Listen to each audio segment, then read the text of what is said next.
There is a ritual that happens twice a day in every trench on the Western Front, and it has nothing to do with orders from a general miles behind the line. It happens automatically, in the dark, before anyone has to be told. It's called Stand To, and it's the reason so many men never got more than 2 broken hours of sleep in a night. You're pulled up onto the fire step before the sky has even started to lighten. Your boots haven't come off in 4 days. Your feet don't feel like they belong to you anymore. You point your rifle across roughly 300 yards of open ground, and on the other side, German soldiers are doing the exact same thing, pointing rifles back at you, waiting for the same thing you're waiting for. Dawn and dusk are the 2 windows when an attack is most likely to come, so both sides simply stand there, staring into the gray, for 30 minutes at a time, twice a day, every day. Nothing happens, it rarely does, but you don't know that until it's over. While you wait, your section leader walks the line behind you, checking faces. He's not looking for slackers. He's counting who's still breathing. Overnight, in the confined dark of the trench, men die in ways that have nothing to do with a dramatic charge across no man's land, a stray shell fragment, exposure, exhaustion catching up with a heart that's had enough. This morning, 2 men in your section didn't wake up. By tomorrow, there will be a 3rd, and none of you know that yet. Once Stand To ends, there's a ritual to soften what's coming. Someone produces a stoneware jar stamped with the letters SRD, officially Supply Reserve Depot, though every soldier in the Army has renamed it, seldom reaches destination. A small measure of Navy rum gets poured into a shell cap and passed down the line. It burns. For about 30 seconds, you feel warm. Then breakfast, bacon on the good days, tea that tastes more like engine fuel than tea, water drawn from tins that used to hold motor oil and were never properly cleaned. Nobody complains out loud.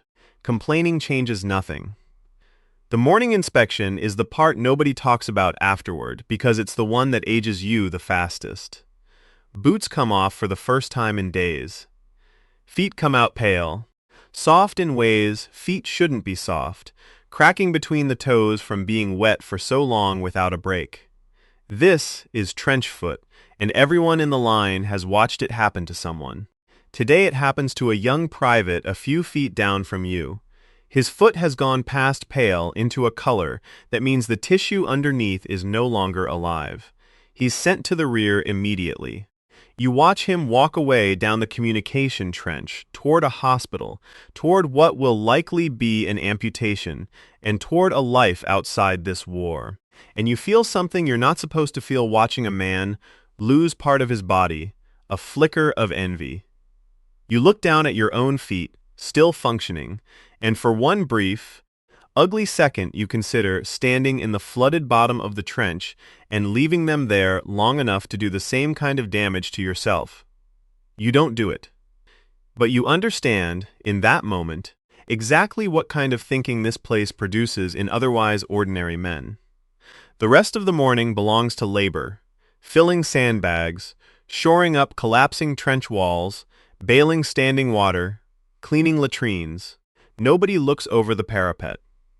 A man in a neighboring section raised his head for a few seconds last week to light a cigarette, and he never got the chance to finish it.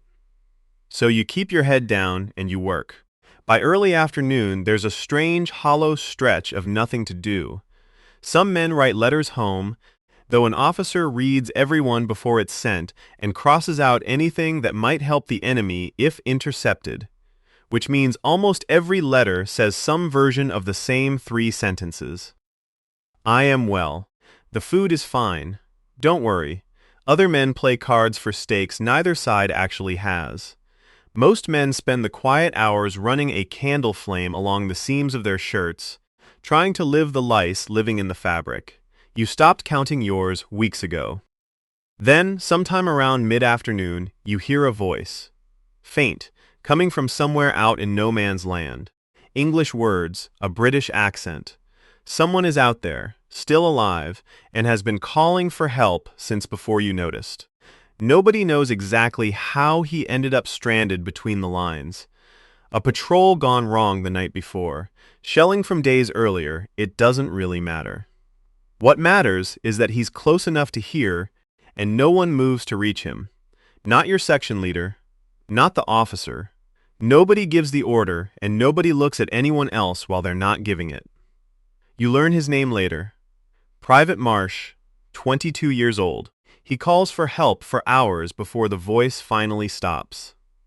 Every man in that trench tells himself afterward that going out for him in broad daylight would have meant not coming back either. They're probably right. It doesn't make the silence any easier to carry. Not long after, a young soldier crawls into the dugout beside you, hands shaking the way they've been shaking since a shell landed close enough 3 nights ago to bury 4 men where they slept. He's holding a pistol he picked up somewhere in no man's land, a German sidearm, the kind of thing that turns up after a patrol. He doesn't want to talk about the war. He wants a way out of it that doesn't look like what it actually is, because a deliberate self-inflicted wound was treated as a serious military offense, and an obvious one could mean his family finding out exactly what he'd done. He's hoping for something that could pass as an accident, the kind of stray, unlucky hit that happens to men in this war for no reason at all. You could help him disappear from the front line inside a week. All it would take is one decision. You look at him for a long moment, then you hand the pistol back and tell him you can't. He doesn't argue. He just nods and crawls back out. It's the last real conversation you have with him before the night takes a turn neither of you sees coming. After midnight, a work party of 6 men, you included, goes out over the top to repair damaged sections of barbed wire, 300 yards of mud, shell craters, and the remains of men from both sides who were never recovered, indistinguishable from each other by now. The rule is total silence. No coughing, no sudden movement. German sentries are close enough to hear a sleeve snag on wire, and one man's does exactly that. A flare goes up, and for several seconds the entire work party is lit up like daylight, faces pressed into the mud, waiting to see if this is the moment. It isn't. The flare burns out, darkness returns, and the party makes it back to the trench with hands cut open from the wire and adrenaline that takes an hour to fade. You get maybe 90 minutes of sleep before the trench erupts into chaos that has nothing to do with artillery. A German raiding party has crossed no man's land under cover of the confusion and dropped straight into your section. No rifles, close quarters weapons only, faces darkened. In the space of 90 seconds, several men in your section are struck down before anyone fully understands what's happening. You raise your own rifle, but the bolt jams in the cold and in your own fear, and for one suspended moment, you are completely defenseless with an enemy soldier closing the distance. Your section leader reaches you first, and it's the only reason you're still able to tell this story. The raiders retreat back over the parapet as suddenly as they arrived, and the trench goes quiet again, except for the sound of men checking on each other in the dark. You don't get more rest after that. The gas gong sounds before the sky has even started to lighten again. Someone hammering a shell casing, shouting the same word over and over. A yellow-green cloud is already drifting toward your section, and this time it isn't a drill. Your hands are numb, your fingers won't cooperate with the straps on your respirator, and the man beside you, the same one who handed you that pistol hours earlier, never gets his mask on in time. Phosgene doesn't take a man immediately. It takes him over the following 2 days, once his lungs can no longer do their job. By the time relief finally arrives at dawn, your section has lost several more men than it started the rotation with, and the ones still standing are told the same 3 things every time. 4 days off, clean your rifle, get some sleep. You'll be back on this fire step within the week. Same mud, different faces missing. What's almost never captured in the history books is that this wasn't a battle. There was no offensive, no headline, No name that made it into any newspaper. This was simply one ordinary rotation, repeated with minor variations millions of times over 4 years, by men whose names mostly went unrecorded outside a regimental list. That's the version of the First World War that rarely gets told.